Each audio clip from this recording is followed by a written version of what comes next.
अब देखते हैं इक्विलिब्रियम होता क्या है।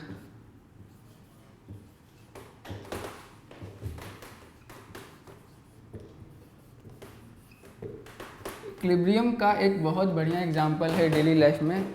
जैसे कि सपोज़ मेरे पास एक बाल्टी है जिसमें पानी भरा हुआ है।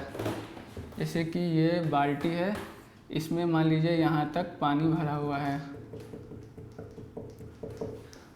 और सपोज़ यहाँ पे एक इसमें सोर्स है जिससे पानी इसमें आ रहा है बाल्टी में, और साथ ही साथ मान लीजिए यहाँ पे एक होल है जिससे पानी बाहर जा रहा है। तो इसमें बाल्टी है, पानी है, इसमें पानी आ भी रहा है और पानी जा भी रहा है। तो अगर पानी आने का रेट ज़्यादा है पानी के निकलने के रेट से, तो धीरे धीरे वाटर लेवल इंक्रीज़ होते जाएगा। और यदि अगर पानी निकलने का रेट ज़्यादा है पानी आने के रेट से, तो वाटर लेवल डिक्रीज़ होते जाएगा। तो इसका मतलब हम कह सकते हैं इस एग्जांपल में कह सकते हैं कि जो पानी आने का सोर्स है ये फॉरवर्ड रेट को रिप्रेजेंट कर रहा है, और जो होल है जिससे पानी निकल रहा है ये बैकवर्ड रेट को रिप्रेजेंट कर रहा है।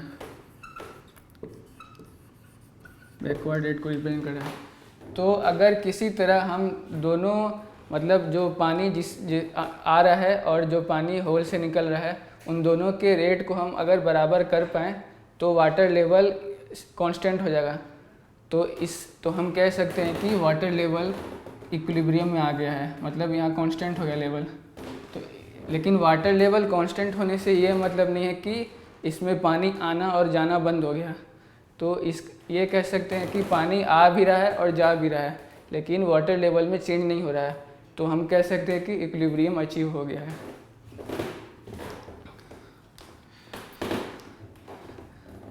एक और बात,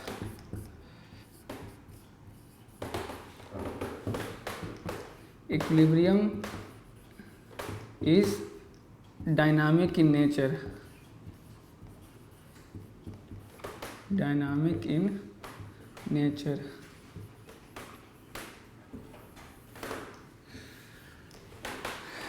डायनामिक वर्ड से ये मतलब होता है कि जैसे कि कोई रिएक्शन है A to B, तो मान लीजिए शुरू में कोई रेट था फॉरवर्ड रेट इस रिएक्शन का और बैकवर्ड रेट था। तो शुरू में जाहिर सी बात है कि फॉरवर्ड रेट बैकवर्ड रेट से ज़्यादा होगा, फिर धीरे धीरे फॉरवर्ड रेट ज़्यादा होगा और बैकवर्ड रेट कम होगा। लेकिन जैसे जैसे रिएक्शन प्रोसीड करेगा तो दोनों रेट बराबर हो जाएंगे। तो जब दोनों रेट बराबर हो जाएंगे तो इक्विलिब्रियम अचीव हो जाएगा। तो इसको हम कह सकते हैं कि रिएक्शन इक्विलिब्रियम अचीव हो गया, मतलब दोनों रेट बराबर हो गए, फिर भी रिएक्शन जारी है। लेकिन हमको देख के लगता है कि रिएक्शन स्टॉप हो गया, लेकिन ऐसा होता नहीं, रिएक्शन प्रोसीड करते रहता है दोनों डायरेक्शन में, लेकिन रेट बराबर हो जाते हैं। तो इसलिए हम कहते हैं कि equilibrium is dynamic in nature, मतलब ये लगता है कि रुक गया लेकिन होते रहता है रिएक्शन। अब एक एग्जांपल देखते हैं। जैसे कि मैंने पहले ही बताया था, N2O4 को हीट करेंगे, ये हीट का सिंबल होता है, डेल्टा कहते हैं इसको। तो NO2 बनता है और वापस इस NO2 से हम N2O4 बना सकते हैं। तो अगर मैं चाहूँ तो N2O4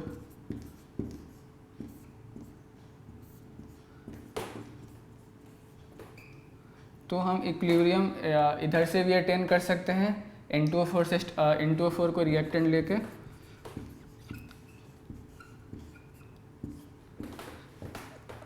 और NO2 प्रोडक्ट है यहाँ पे। और अगर NO2 से स्टार्ट करें, यहाँ पे NO2 रिएक्टेंट है और N2O4 प्रोडक्ट है। तो हम दोनों साइड से इक्विलिब्रियम अटेन कर सकते हैं। N2O4 को रिएक्टेंट लेके भी इक्विलिब्रियम अटेन कर सकते हैं और NO2 को भी लेके इक्विलिब्रियम अटेन कर सकते हैं। एक और एग्जांपल,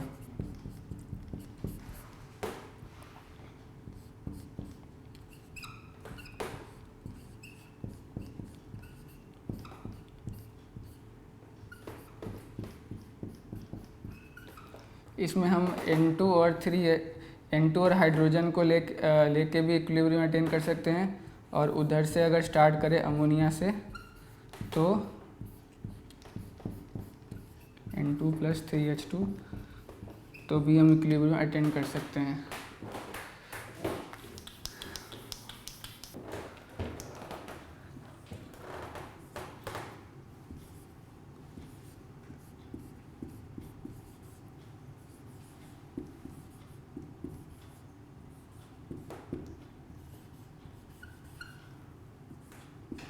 तो इक्विलिब्रियम में जैसे कि कोई रिएक्शन है A to B, A है यहाँ पे रिएक्टेंट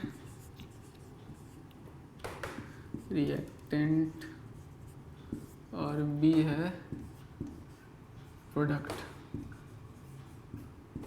तो इस एक इक्विलिब्रियम रिएक्शन रिवर्सिबल रिएक्शन में 3 तरह के केसेस हो सकते हैं। अगर मैं कर्व बनाऊं तो पहला हो सकता है केस, इधर एक्स एक्सिस पे है concentration of reactant and products और इधर है टाइम।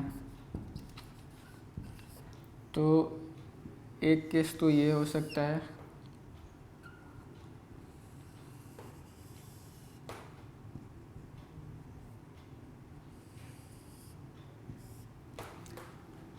दूसरा केस ये हो सकता है,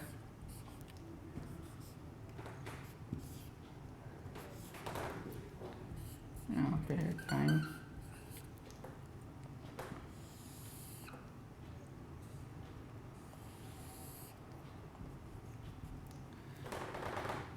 ये है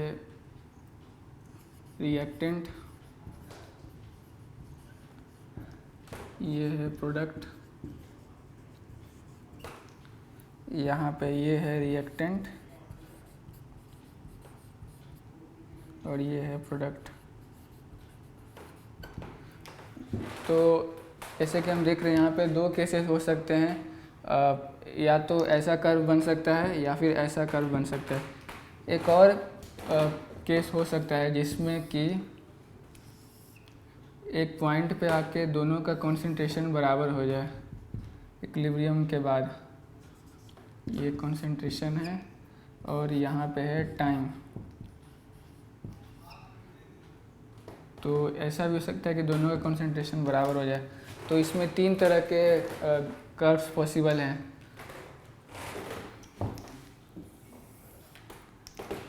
इक्विलिब्रियम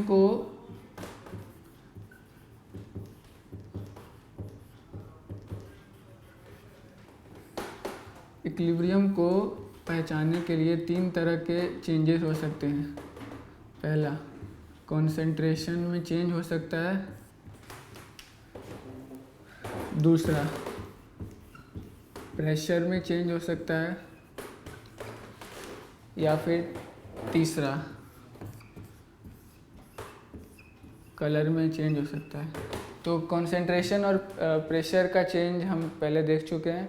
अब कलर का चेंज उन्हीं रिएक्शंस में हम पता कर सकते हैं जिनमें रिएक्टेंट और प्रोडक्ट के कलर डिफरेंट हो, या फिर उनमें से एक कलरलेस हो और दूसरा कलर्ड हो।